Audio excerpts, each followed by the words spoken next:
So again, welcome everyone to our meeting. Once again, my name is Brian Bodner. I'm one of the assistant principals here at Daniel Han. Thank you for joining us this morning. And again, it looks like another nice turnout. And again, we're appreciative of that.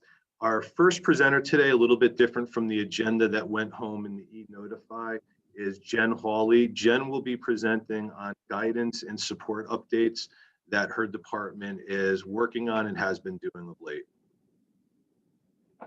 Thanks, Brian. Good morning. I just wanted to give an update on what our department is doing or has just completed and what we have going on moving forward for the remainder of the school year. We have sent out numerous emails for our seniors. We have our in-house scholarships that are available, and the application deadline closes on Thursday. So we have sent e-notifies out to students and parents. We have posted a few times on our senior Google Classrooms the link for these applications. So those are again due Thursday. So this is a good time just to remind all of you, if you have seniors, that these scholarship deadlines are this week, because we have our committee the week we return from break, and that's when we will start to make our selections for those in-house scholarships. So if you have any questions, you can certainly reach out to your child's counselor about that. For juniors, we just finished our junior meetings and talked about post-secondary plans and what students are thinking about doing. We went over Naviance and testing and all of that information. So we have had all of those initial meetings. We are currently following up with students now about, different tours that they may want to go on. Some students, might meet with us more often than not, but we will continue that through the remainder of the year to just remind them of getting letters of recommendation and things like that. We're also going to have our Common App workshop, which we have done in the past. We didn't do this last summer, but we will have the Common App workshop, and that will be over the summer. So we will get those dates out to everyone. We'll send out a letter and let everyone know when we will be doing that. Mr. Hines and one of our former interns will be doing that this summer. It's a great way to start the college application and just kind of get a step ahead so that the fall doesn't seem so chaotic for our upcoming seniors. For sophomores, we are going to be starting our grade 10 career lessons, which again, we didn't get to do last year, but we are going to do this year. And we will be meeting with our sophomores in their English classes and doing a career lesson all through Naviance. So we will be on Naviance doing that, again, just to kind of get them used to using the program, because it is something they'll be using junior and senior year. So we will be starting that. We will do that lesson in May. And then for all of our students, we are continuing our virtual office hours. So we are available from 7 to 7:30 and from 2 to 2:30. We have a Google Meet set up, support staff. We have posters around the building, and we also have the information posted in the support staff hallway and in guidance for students that maybe just want to check in or have a question. The school psychologist, social worker, and school counselors are all available one time slot a week for any students that may need something or have a question about something. In May, we have the AP exams coming up. So those start May 3rd.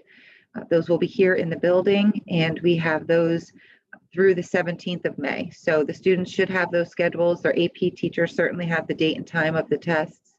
The counselors have it, and we have posted those as well. So those dates are coming up quickly. And if students want to cancel, they still can cancel and get a full refund for those exams this year. So we've had a few students decide that they didn't need to test or didn't want to test any longer for many reasons. So those will be coming up in May. And then I was just informed and reminded that we definitely are having the SAT here in May, which I'm excited about. We have a capacity of only 75 students, and we have about 45 registered. So we have about 30 slots available for May. And we will also be open for the June Saturday test as well. So any students that want to take the SAT here in the building, I would recommend signing up soon so you can get here, the students could test here at hand, which is obviously more comfortable for them. So we will be offering the SATs here in May and June on Saturday. And we just continue to monitor all of our students' grades and attendance between now and the end of the year.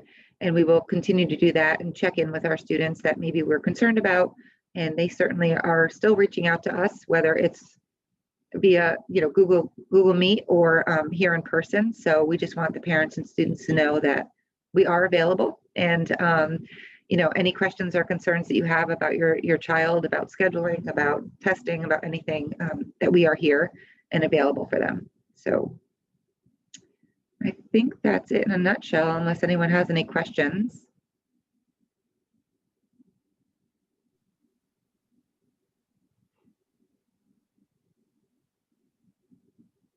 Okay. Well, thank you, Mrs. Hawley.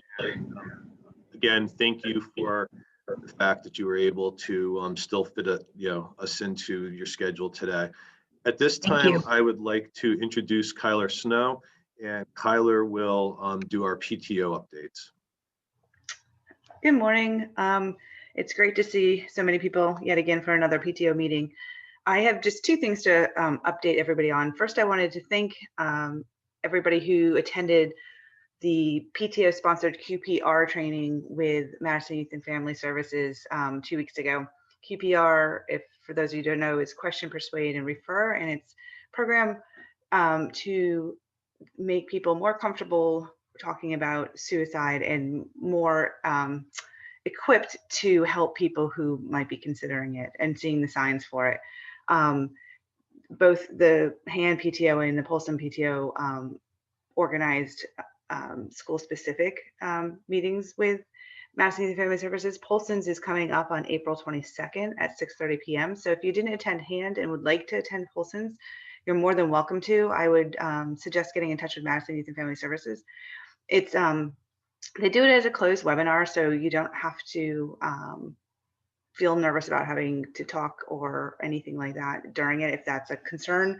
But it's great training. I've gone through it twice, and I have to say they've improved their presentation even more between the two times that I've taken the training. It's definitely worth something to consider. The second thing I wanted to talk about was Teacher Appreciation Week is the week of May 3rd. And we'll have our Teacher Appreciation Luncheon on May 4th, which is a half day.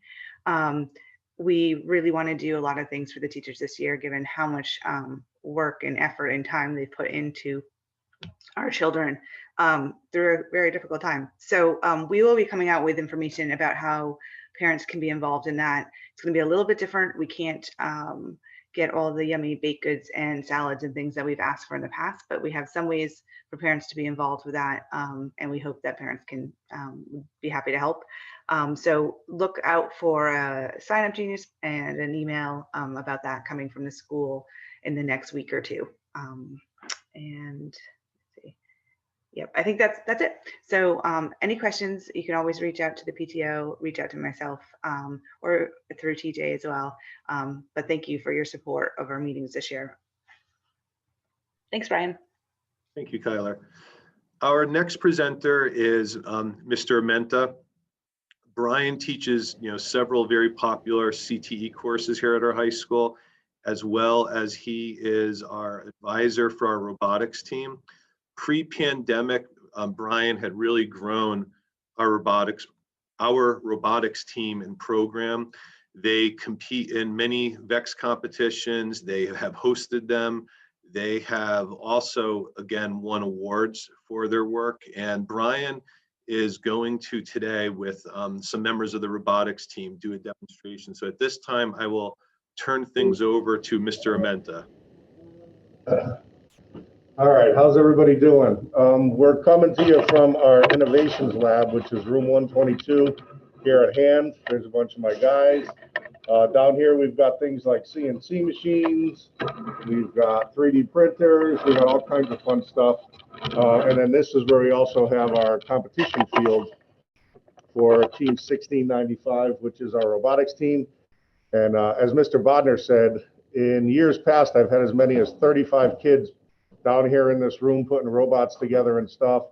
This year with the pandemic, I think we're at about, 15 or so that kind of consistently show up. I've got members from Team 1695B, and team 1695C, which is how we designate our robot. So it's our team number with our letter. And what they're going to do is they're going to show you an autonomous run, which is basically the robot running under a program. And then they're going to show you a driver control run, which is the robot scoring points with driver control using a joystick. So you guys want to introduce yourselves? Yeah, hi, I'm Eric Dellner. I'm the president of the club. I'm also captain of 1695B, the robot you're about to see. I've been with the club since my freshman year.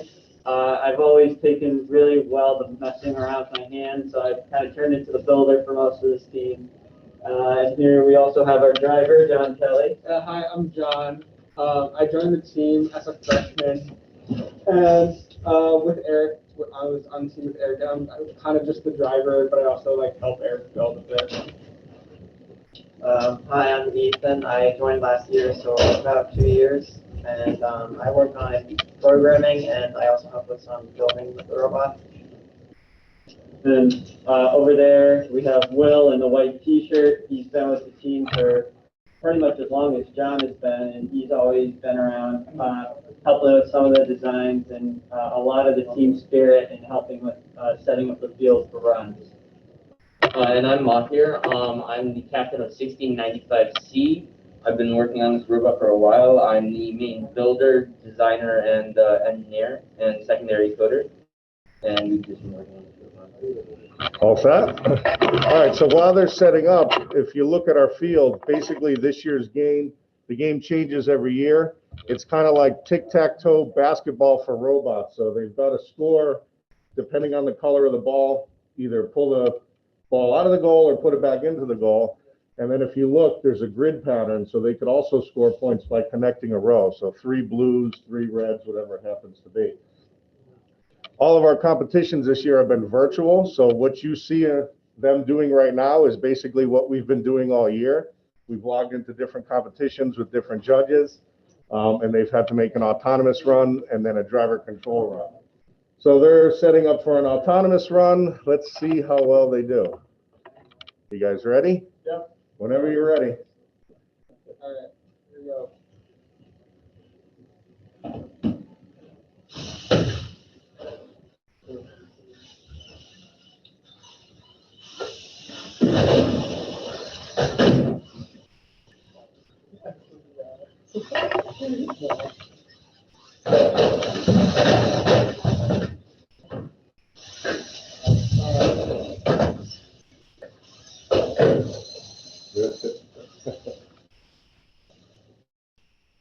So basically what they have is a minute to score as many points as they can.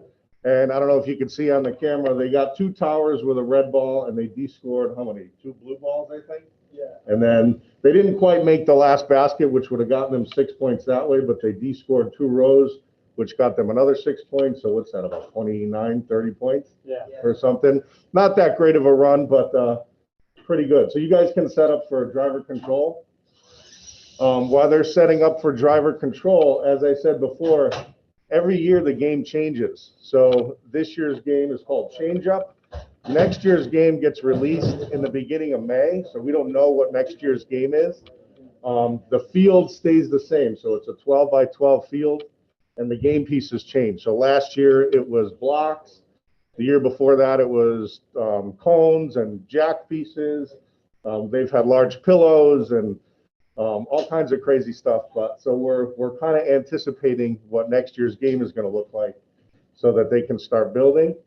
We're losing a couple of our seniors. So if you have any students that are interested in getting on the robotics team, they don't have to be in the robotics class. We generally meet, this year we've been meeting Monday, Wednesday, and Friday after school.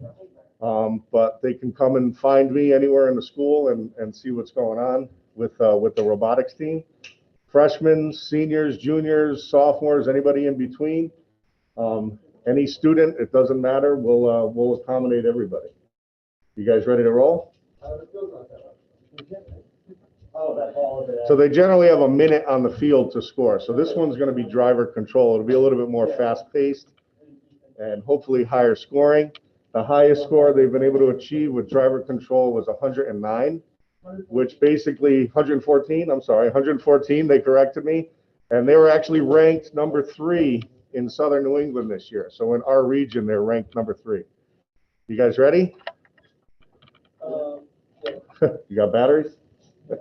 All right, here we go.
Is that it? So there's the time's up.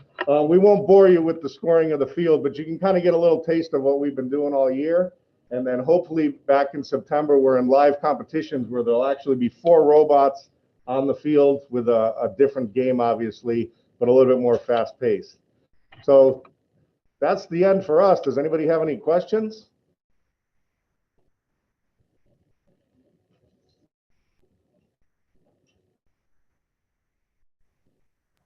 That was cool. Mr. Menta, can you just share when, for parents, when, the group has meetings and how students, if they're interested, could join the club? Yeah, absolutely. So we meet in room 122.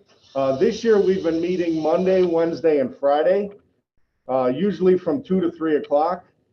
That'll probably change if we get back to a normal schedule. Usually we meet on Wednesdays and Thursdays, but right now we're meeting Monday, Wednesday, Friday, room 122, 2 to 3 p.m. All students are welcome. Doesn't matter experience, doesn't matter what grade they're in. Yeah, and it also doesn't really matter what aspect you're interested in. Like, I like building. We have different programmers. You don't have to be that engineering inclined.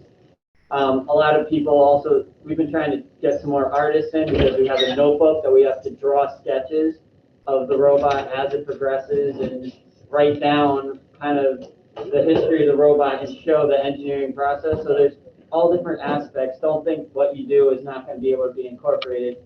Some aspect of everything goes into the team. And there's always just a little bit of creativity. With Team 1695C, I've been working on an Omni drive with wheels and 45-degree angles. So that makes it so you can move in 360 degrees all around, as well as spin. So I can straight and move in all different directions with my robot. So it's also kids with creativity. It's also about that as well. There you go. Go ahead, Will. So if there's any questions, let us know.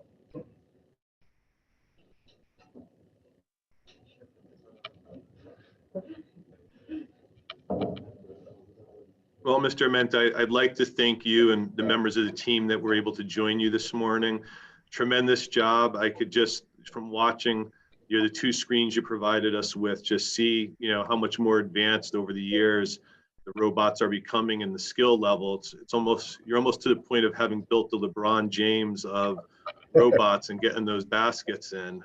It's really impressive. And the parents want to just add that this is something that numerous students who have graduated, who really had an inclination to want to go on and work in engineering or in other areas of robotics, have really expressed their gratitude about this class. But also, as Eric pointed out, you don't necessarily need to have that desire to join this group, and would really encourage anyone who wants to go out for the group to do so. Thank you again, Mr. Armenta. Thank you. Thanks. Okay, the next topic on our agenda today was just a reopening update. that I will provide. So this today, I believe, would be day 6, as we had a 4-day week last week. So today would be our 6th day of students all having the ability to be back here at hand. It certainly feels, like real school. There's a positive energy in the building. Students and faculty and staff seem to be excited to not only see each other, but be able to interact with each other. And what I think a lot of people would say feels a bit more like a normal school-like setting. There have been at the moment, with the transition back, outside of mask reminders, not a lot of, issues with students, social distancing. We certainly encourage you to remind them to socially distance, to make good decisions when they're, in a free period and have an ability to meet with friends. We've been reminding them to always try to pull if they're, seated outside or wherever they may be in the LMC, on the bridge, to try to maintain more than 6 feet of distance, as that obviously puts them in a safe place with respect to the virus and the pandemic. Our greatest challenge at the moment has really been the wind and the tents in the wind. I mean, the wind, as we're all aware, living in the community, that you've probably had a number of tree branches that have gone down in recent weeks, or trees. And obviously with the tents, they've been a challenge as well, but the students seem to like the outside option. We've not had any tents collapse, but certainly the sides of the tents have been blown around quite a bit. But students like the ability, as well as having our custodial staff turn on the heaters, if needed. And likewise, that's something that we don't necessarily leave on all day. If the students tell us they feel it's become too warm in a tent, we also turn those off at a certain point in the morning. And again, seems to be a nice option for students, one that they like quite a bit. After school has certainly, livened up as well. Our campus, as in, past years, is very active again with the start of spring sports, and large numbers of students have returned to their teams. And I could see just in the afternoons, outside of where my office is located, team after team utilizing the track and the turf field outside of the high school. And again, it's nice to see. Once again, we just remind students and would ask you to remind them, at home, that to make good decisions when they're doing those activities, to make good decisions when they're in school as well, just with respect to maintaining social distancing as much as possible. Because obviously, you get the messages. I mean, the virus, as we all know, has not disappeared. We are doing a lot of contact tracing, and a key part of it, again, is being at least 6 feet apart from someone else. And I always just remind students that, what, the best thing you could do is, pull a chair 7 feet apart from somebody. And that way, that you're in a safe position.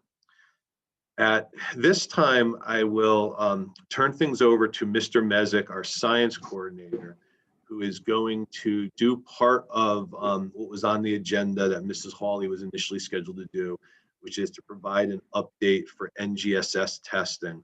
I will, though, before Paul begins, I'll just point out that I'm noticing on my computer clock that it is 8:26. So Paul may be interrupted by our announcements. That typically is, if you've attended one of our PTO meetings in the past, it does often interrupt our meetings. And if that occurs, we will pause awkwardly for a couple of minutes and let Paul resume his presentation. Actually, right there was the bell, which means the announcements will start in a few minutes. And again, if Paul has to stop in between, that's the reason why. I apologize in advance.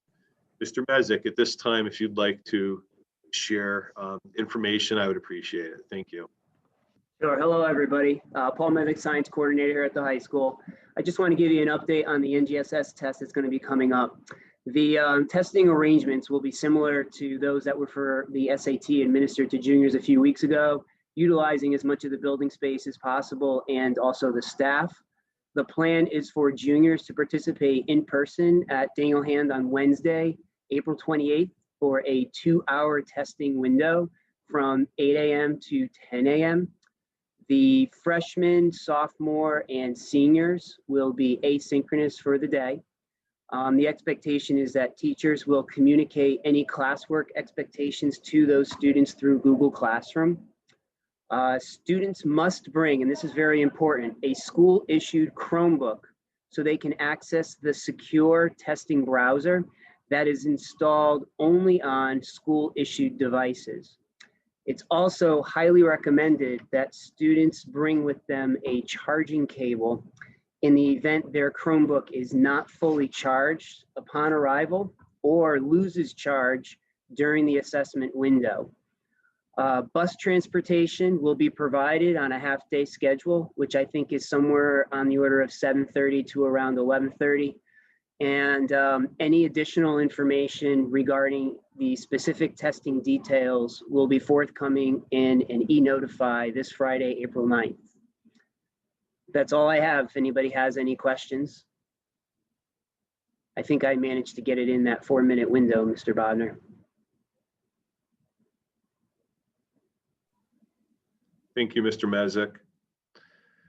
Okay, at this point then, I will begin discussing the last agenda item, which was an update on the master schedule. This was something that had been on one of our PTO meeting agendas a few months ago, and I think unfortunately, due to weather, that meeting was canceled, and Mr. Saluteri had asked me to again kind of explain the process. It's something that, I know over the years, it seems about every other year, he asks me to explain how our master schedule is built, what the process of scheduling is, so that parents are informed, of it. So the first thing that I just wanted to share with everyone is that the master scheduling process is an incredibly long and laborious process that really starts when we return to school.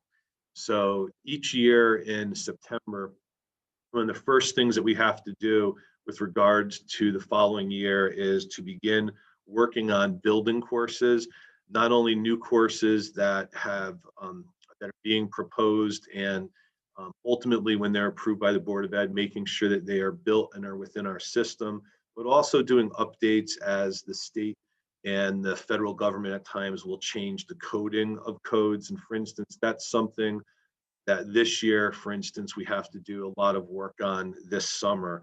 So those are just kind of technicalities that have to do with how courses are recorded. But then as you're familiar, if you've had students go through a high school before, or if you have a student really that is probably in the 10th grade or beyond, that each fall is when our program of studies is published and students receive the program of studies, and shortly thereafter they begin to make requests. And within this part of the process is where the details of really trying to work on building a master schedule that meets the needs of the most of our students begins to occur and take place. And that process really gets underway, if you may recall, in mid-January. At that time is when the high school students really begin to dig into that, discuss the courses that each department offers with their teachers, and shortly thereafter they submit their course requests. This year for the first time at the high school level for our returning students next year, we did that online. And for our 8th graders, they still did it paper and pencil, as we were obviously doing this for the first time. So their requests came in and our guidance department manually entered those as we had done in the past. And at the same time, they checked all of the requests that your children who are already students and returning next year had submitted, to make sure that the students had not left out a particular area that's a requirement and that those courses were listed. So that's a process that even with the students submitting their requests online, and the fact that we instantaneously are able to acquire data that really takes several weeks to sort out, as our guidance department has to, as I mentioned, print each of those requests, check each student individually in our, in our school to ensure that they have the correct number of requests. And this year certainly made it even more challenging with the pandemic, if someone may have forgotten to submit it or submitted it after the fact. At this point, I'm hearing morning announcements going behind me, so I'm not sure how that's going to interfere with the recording. So I'm just going to pause for a moment and hit mute, and then I'll resume.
Okay, our morning announcements just wrapped up. I will share, if any of you are baseball fans, that the joke of the day that the students always finish with today, they said, was simply the Mets bullpen.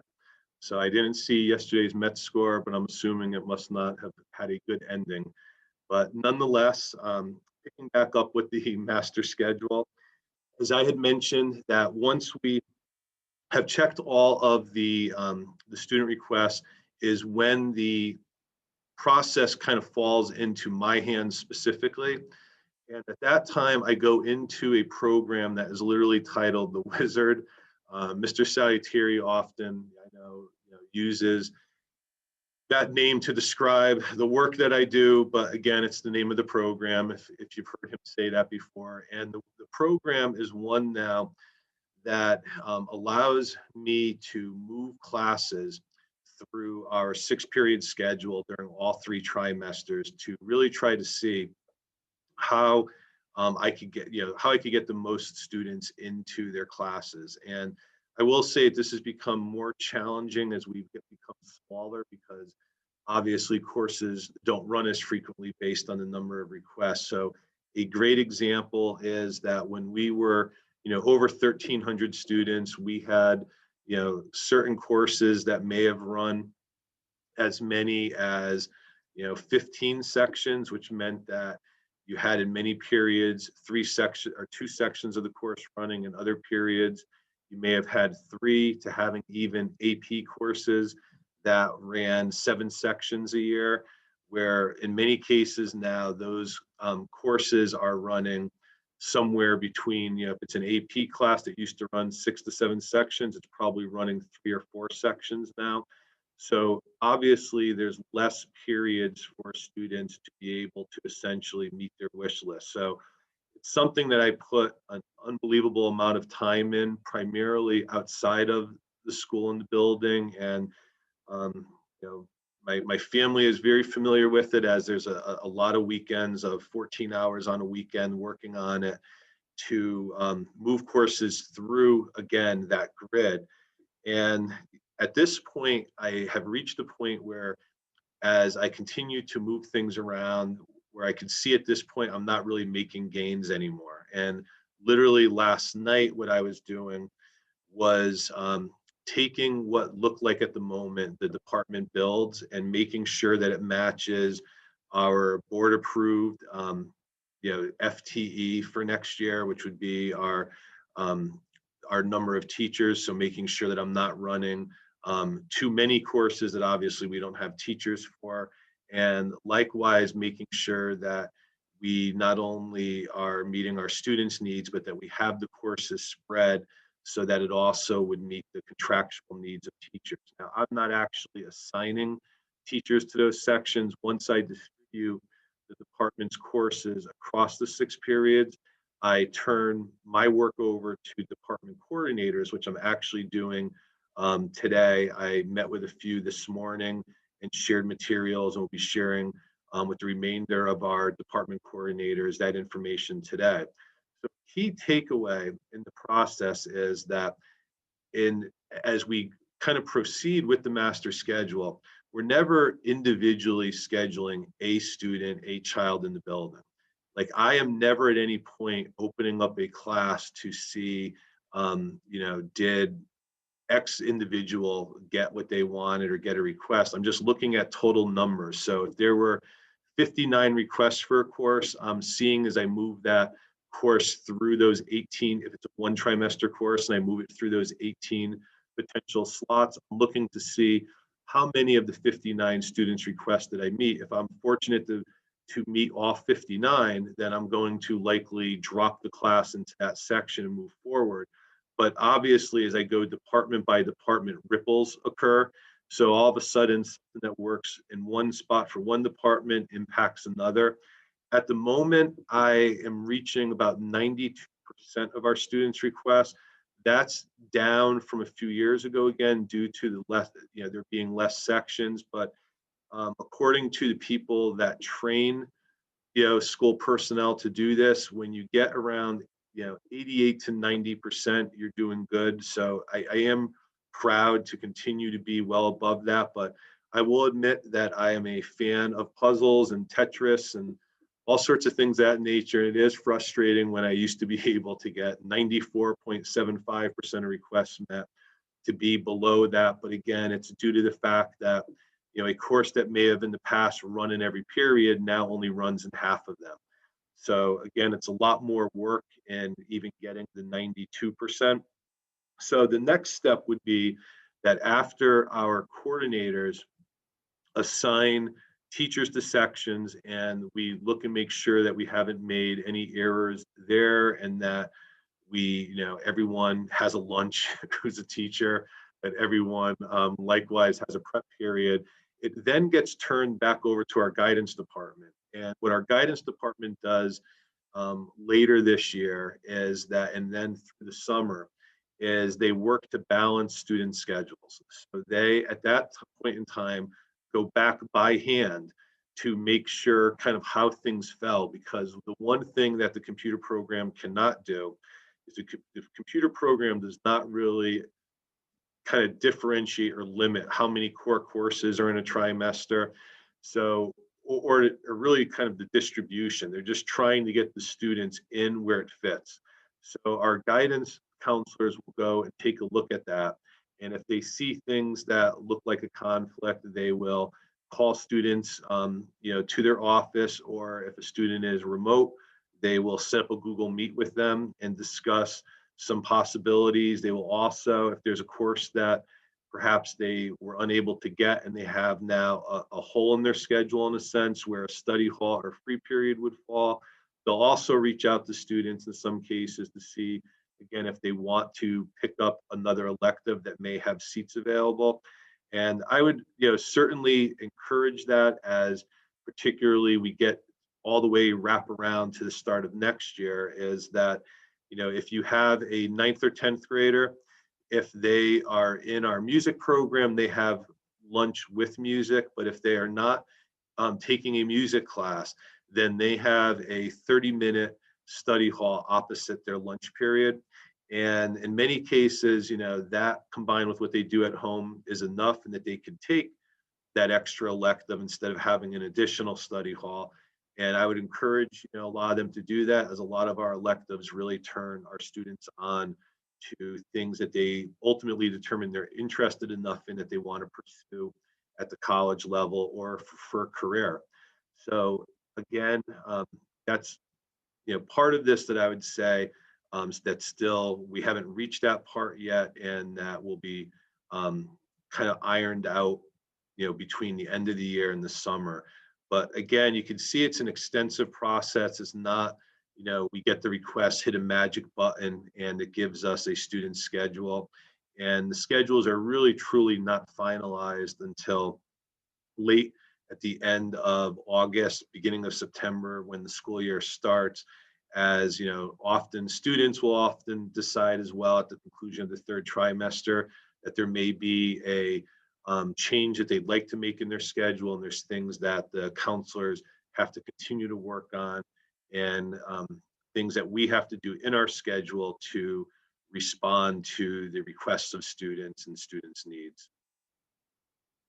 Are there any questions concerning the scheduling process? I know it's not an exciting process, not one that, you know, again, probably you want to hear again, but on the same hand, you know, I know that we feel it's always important for parents to just kind of recognize how it's done, and that, you know, it's something that really we're looking at how we meet the needs of the masses, and then eventually it breaks down to the individual level when it's back in the counselor's hands.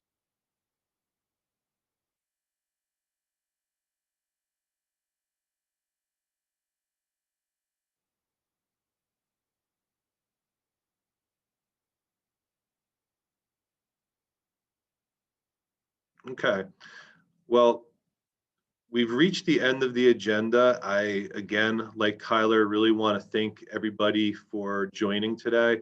We appreciate your participation. As we have done recently, I had recorded the meeting. We will get an e-notify out. I would assume by the latest tomorrow, if not later today. That would include a link to that video, assuming that everything recorded properly. And once again, want to thank all of you, want to wish all of you you know, and your children you know, I hope on many ways a healthy break next week, and hope that you're able to enjoy it. And at the same time, just remind you to, you know, remind your children to practice social distancing and make good decisions, as obviously we want to be as safe as possible when we return from the break. Thank you, everyone.